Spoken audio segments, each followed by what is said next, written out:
Welcome to this deep dive. Today we're exploring a really foundational topic for just navigating life, really. Emotional intelligence, Yeah. or EQ. Exactly. EQ. You've probably heard the term, but what we've got here are sources that really break it down like a multi-part guide. Right, not just the what, but the how. Yeah, moving beyond definitions into actual steps you can use. Practical stuff. A roadmap, almost. A roadmap, I like that. So our mission here is to unpack all this, pull out the key insights, and give you a clear sense of what EQ is, sure, but really, how to apply it in your own life. Think of it as getting your personal map and compass for your emotional world. Because it can feel like tricky territory sometimes, can it? Definitely.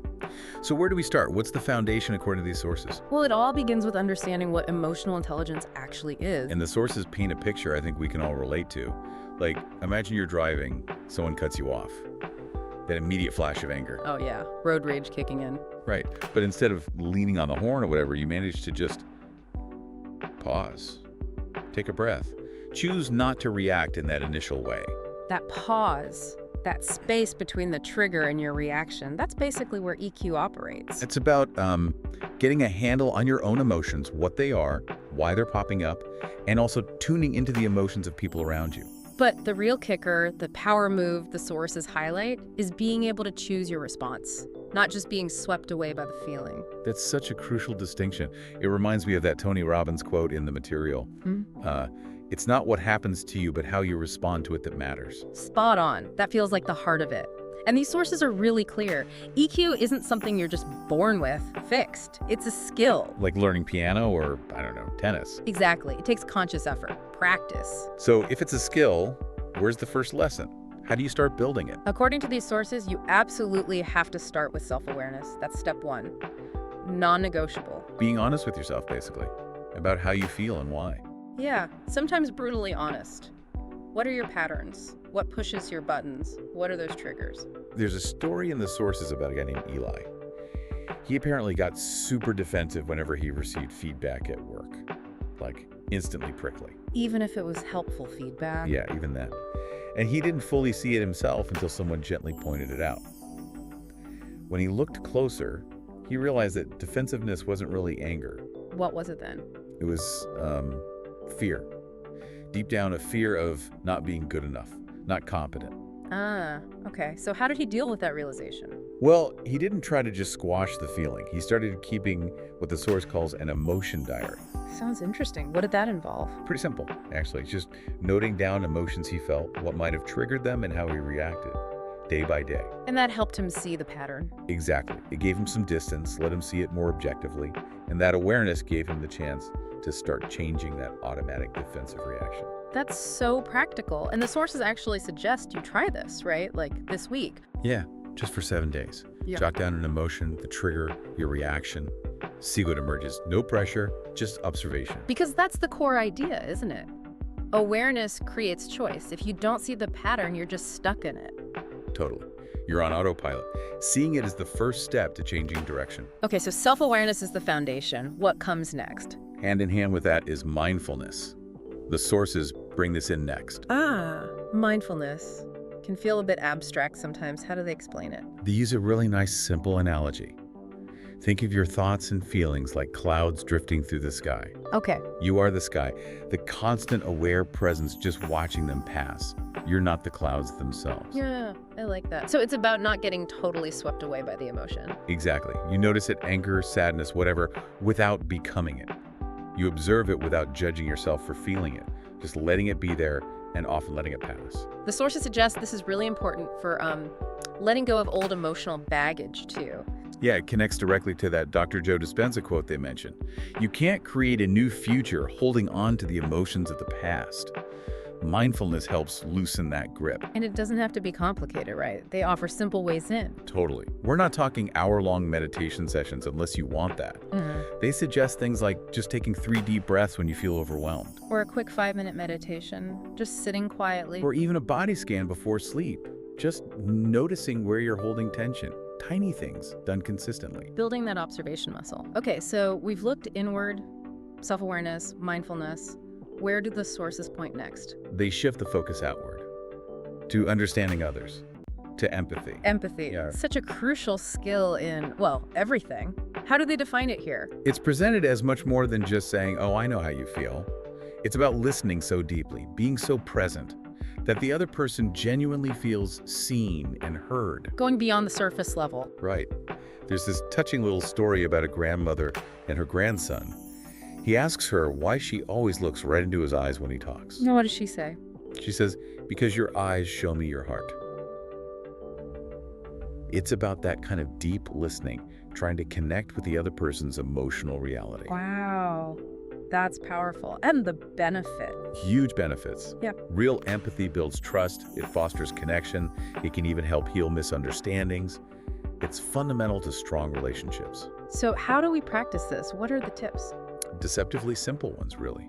When someone's sharing, make a real effort not to interrupt. Harder than it sounds sometimes. Oh, yeah. And resist that urge to jump in with advice or judgment, or even just planning your reply while they're still talking. Just listen. Be fully present. And there was another tip in there, question to ask. Yes, this one's golden. Before offering solutions, maybe pause and ask something like, are you looking for advice right now, or do you mostly just need someone to listen? That can change everything. Gives the other person control. Okay, so empathy bridges us to others. What about managing our own internal state when things get tough? Right, the sources shift into that next, regulating our emotions.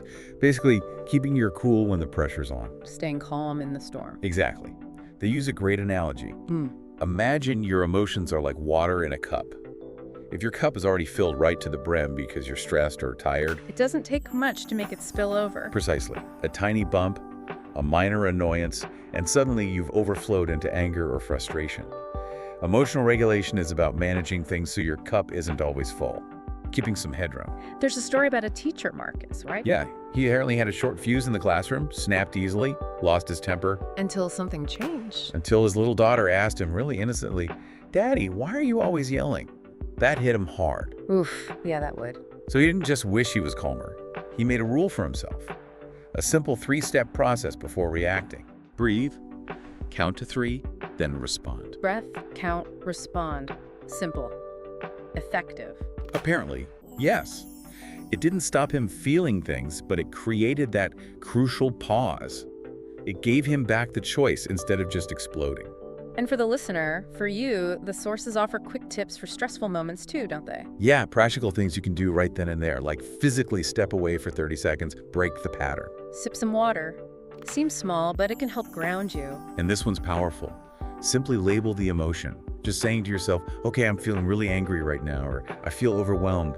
Naming it can reduce its power. It reminds me of that Brian Tracy quote they included. Calmness is a superpower. The calmer you are, the clearer you think. It's not about being cold, it's about clarity. Exactly. And that clarity feeds directly into how we communicate, which is the next piece. EQ in communication. Which is so much more than just the words you choose, right? Oh, absolutely. It's your tone, your energy, your presence. Are you making the other person feel heard, respected, valued? That's emotionally intelligent communication. They shared an example of a manager, Carla. Right. Good manager, technically, but her feedback style was rough. Focused only on the negatives. Her team felt constantly criticized and shut down. Not great for morale. Not at all. Yeah. So she learned to use the sandwich method. You heard of this? Start positive, address the issue, end positive. Exactly. So, for instance, with someone named John's report, instead of just pointing out errors, she'd say something like, John, I really liked the creative approach here. Positive. There was just one section where the data seemed a bit off issue. But I know how thorough you are, so I'm sure you'll nail it on the next draft. Encouragement. Feels completely different, doesn't it? Lands much better. Constructive, not just critical. Totally. And other tips from the sources. Things like approaching conversations with curiosity. Asking questions like, help me understand, instead of making assumptions. Asking more than telling. Open-ended questions. And the big one, using I statements. So instead of, you never finish things on time, which just triggers defenses. Try. I feel concerned when deadlines slip because it affects the next stage of the project. Focusing on your experience and the impact. Much less confrontational. Much more likely to lead to a productive conversation. Okay, so good communication builds bridges. And that leads naturally into building stronger relationships overall, with trust being key. Yeah, trust is like the invisible foundation, isn't it? The sources call it the glue. And it's built, they say, through consistency, honesty, and just being present for people. They use a nice analogy here, a gardener. Ah, right. How does that go? You don't grow deep roots with one big watering can dump once a month. It's the small, consistent acts of care, day in and day out, that build strong plants. And it's the same with trust in relationships. Small, everyday actions, showing up, being reliable. There's a really moving story about two friends, Jake and Amir. Amir was going through a tough time, depression, and pulled back a bit. Which can happen. Right, but Jake took it personally. He thought Amir was pushing him away intentionally, so Jake pulled back too. They drifted apart. Misunderstanding, lack of communication. Totally. Years later, Amir told him that during that dark time, he didn't need Jake to fix him or give advice. He just needed Jake to be it. Well, just sit with him sometimes. Be there, without judgment. Wow, that really lands. Sometimes the most emotionally intelligent thing is just presence, being with someone. Exactly. Not trying to solve their problems, just offering support by being there. So the tips for building trust reflect that. Yeah. Show up when it counts, be reliable, even in small ways. Celebrate people's wins genuinely, and offer support when they're struggling. It's those consistent actions that weave the fabric of trust. And there's a bonus tip too, something about appreciation. Oh yeah, a relationship hack, as they put it. Simple, powerful, express gratitude regularly. Don't underestimate the power of thank you. Definitely not. Think about how you feel when someone genuinely appreciates something specific you did. It can change your whole day, right? Absolutely. It's like the sources say, positive emotions like appreciation are contagious. So the challenge for you, the listener, message someone today. Tell them you appreciate them and maybe why. Or list 3 people you're grateful for. Or just tell someone face to face how they've positively impacted you. Small act, potentially huge impact. Okay, where does this deep dive take us next? We're moving into the final section now. This covers how EQ fuels our own drive, how we handle conflict, and the idea that this is an ongoing journey. First up, self-motivation. Finding your fire. The rocket analogy, right? Yeah. The fire, the propulsion that comes from inside, EQ helps you tap into that, create your own momentum, rather than just waiting around for inspiration to strike or conditions to be perfect. Like Lucia, the artist in the story. Exactly. She used to wait, sometimes for ages, for that inspired feeling before she'd even pick up a brush. Then she heard a quote, something like, You don't wait for motivation, you act, and motivation follows. That's the one. It flipped a switch for her. She decided, okay, no more waiting, just 10 minutes at her easel, every single day. Whether she felt like it or not. Yep. Just show up, do the thing. And that small, consistent action started generating its own energy. The motivation came after the action. So self-motivation isn't about waiting for a lightning bolt. It's about consistent small steps. Pretty much. Tips include setting clear goals that actually mean something to you. Connecting with your why. Tracking your progress helps too, right? Seeing those small wins builds momentum. Definitely. And celebrating the effort, the consistency, not just the final big win. EQ helps you connect to what truly drives you. Okay, so that's internal drive. What about when we clash with others? Conflict. Ah, yes, conflict. Unavoidable sometimes, isn't it? But the sources stress that how we handle it makes all the difference. It's not about avoiding it, but navigating it constructively. They used a metaphor, something about a rope. Yeah, the rope metaphor. If 2 people are pulling hard on opposite ends of a rope with a knot in the middle. The knot just gets tighter. Right. But if one person, or both, just eases up a bit, loosens their grip, suddenly there's slack. You can actually work on the knot. So the emotionally intelligent approach is to kind of loosen your grip in a conflict. Step in calmly. Yeah, focus on resolution, on understanding, not on winning or proving you're right. Like Omar in that story, mediating between departments. Exactly.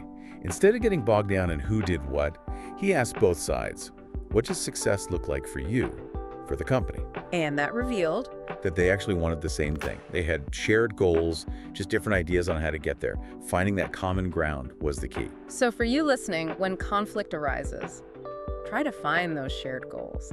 Stay calm, speak slowly, your tone matters hugely. Use those collaborative phrases. Help me understand your perspective, or what can we both do to move forward here? The goal isn't winning, it's growing stronger together, right? Finding a better way through it. Precisely. Yeah. Which leads perfectly into the final point. Yeah. This is all a journey. Emotional intelligence isn't a destination you just arrive at. It's ongoing growth. Like tending a garden or growing a tree, as one analogy put it. Takes time, patience, practice. But the good news, the really encouraging part, is that our brains can change. Neuroplasticity. Every time you choose to pause instead of react, every time you really listen with empathy, every time you reflect honestly on your feelings. You're literally strengthening those emotional intelligence circuits in your brain. You're building the muscle. There was that story about Hannah, who was told she was too emotional. Yeah, she spent years trying to hide or suppress her feelings because of that label. But she eventually learned through practice that emotions aren't weaknesses. They're signals. Like a compass, guiding you. Exactly. And now she helps other people learn to read their own emotional compass. So how do we keep growing? How do you keep growing on this journey? The sources suggest simple things, like regularly asking for feedback from people you trust. How did I handle that situation? How did my reaction land? Taking a few minutes each week to reflect. What triggered me? How did I respond? What could I try next time? And just keeping learning. Reading things, listening to deep dives like this one, maybe joining a discussion group, staying curious. Because the goal isn't perfection, is it? It's not about becoming emotionless. Not at all. It's about becoming more aware, more compassionate with yourself and others, and just more present in your life. So, wrapping it all up, these sources really position EQ as that essential compass we talked about for navigating everything life throws at us: stress, conflict, connection, even just understanding ourselves better. Mastering your emotions isn't about controlling them in a restrictive way. It's about harnessing their energy. It empowers you to choose your response, choose your path.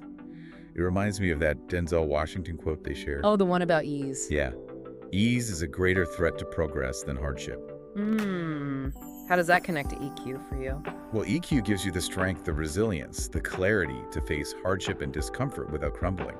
It allows you to lean into challenges instead of just seeking constant ease, which might actually stop you from growing. That makes sense. So we've covered a lot of ground based on these sources, the key habits. Yeah, understanding EQ, self-awareness, mindfulness, empathy.